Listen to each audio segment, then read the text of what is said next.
किया गया है। इसमें स्पेशल कमिश्नर से लेकर डीसीपी और डीसीपी बैंक अधिकारी भी मौजूद होंगे। जो नया आदेश आया है उसके मुताबिक दिल्ली में 15 जिलों में से 6 जिलों की कमान महिला अधिकारियों के हाथ में होगी। दरअसल पहले से ही दिल्ली पुलिस के 3 जिलों की कमान महिलाओं के हाथ में थी। शनिवार को जब नई सूची आई तो 3 और जिलों की कमान महिला अधिकारियों के हाथों में दे दी गई है। जिन 3 महिला अधिकारियों को जिले की कमान सौंपी गई है उसमें सेंट्रल दिल्ली के डीसीपी जसमीत सिंह की जगह आईपीएस श्वेता चौहान को लगाया गया है, जबकि सिक्योरिटी में आईपीएस विनीता मैरी को साउथ जिले की कमान सौंपी गई है। आपको बता दें कि इसके अलावा साउथ ईस्ट जिले की, इससे पहले अगर हम बात करें तो नॉर्थ वेस्ट जिले की कमान उषा रंगनानी के हाथ में दी गई है। आपको बता दें कि वेस्ट जिले की कमान उर्जिता गोयल संभाल रही थी। ईस्ट जिले दिल्ली प्रियंका काश्यप था। अब इस तबादले के बाद सेल में 6 डीसीपी होंगे। आपको यह भी बता दें कि इस तबादले के बाद अब 6 डीसीपी होंगे। कहीं ना कहीं दिल्ली में लगातार बढ़ते क्राइम को देखते हुए ये डिसीजन लिया गया है, क्योंकि दिल्ली ऑर्गेनाइज क्राइम लगातार बढ़ रहा है और ऐसा कहा जा रहा है कि उसी को रोकने के लिए ये कदम उठाया गया है। साइबर सेल के डीसीपी अनयश रॉय सीपी सचिवालय में डीसीपी 1 होंगे। उनकी जगह डीसीपी केपीएस मल्होत्रा को साइबर सेल की कमान दी गई है।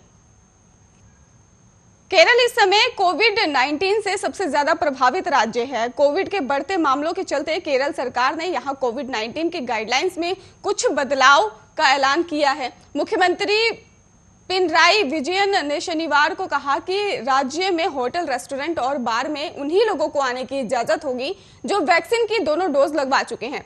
साथ ही राज्य के सभी होटल, रेस्टोरेंट और बार में काम करने वाले लोगों को भी वैक्सीन की दोनों डोज लगी होनी चाहिए। हालांकि फिलहाल 18 साल से कम उम्र के लिए अभी वैक्सीन उपलब्ध नहीं है, इसलिए ये नियम उन पर लागू नहीं होता।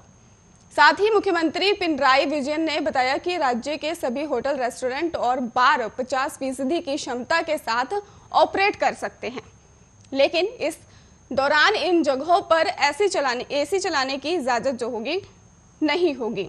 आपको बता दें कि वेंटिलेशन के लिए खिड़की दरवाजे खुले रखना भी अनिवार्य होगा। इसके अलावा राज्य में इंडोर स्टेडियम और स्विमिंग पूल भी खोलने की इजाजत दे दी गई है। हालांकि यहां आने के लिए भी वैक्सीन की दोनों डोज लगी होना अनिवार्य है।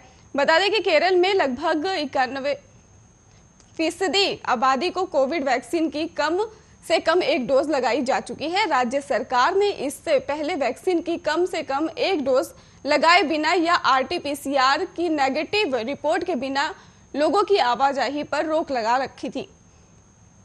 इस आदेश को अब वापस ले लिया गया है। साथ ही सरकार पहले ही राज्य में स्कूलों को दोबारा खोलने को लेकर पिछले हफ्ते ऐलान कर चुकी है। यहां 1 नवंबर से दोबारा स्कूलों को खोला जाएगा, जिसके लिए गाइडलाइंस भी जारी कर दी गई हैं। केरल में शनिवार को कोविड के 16,671 नए मामले सामने आए हैं, जबकि 120 लोगों की मौत हुई है।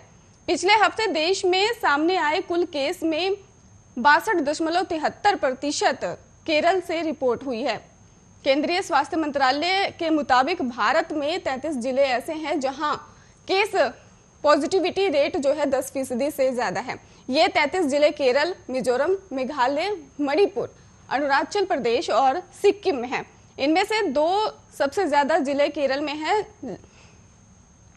केरल में 1,61,996 एक्टिव केस है, जो कि कुल एक्टिव केस का 53.57% है।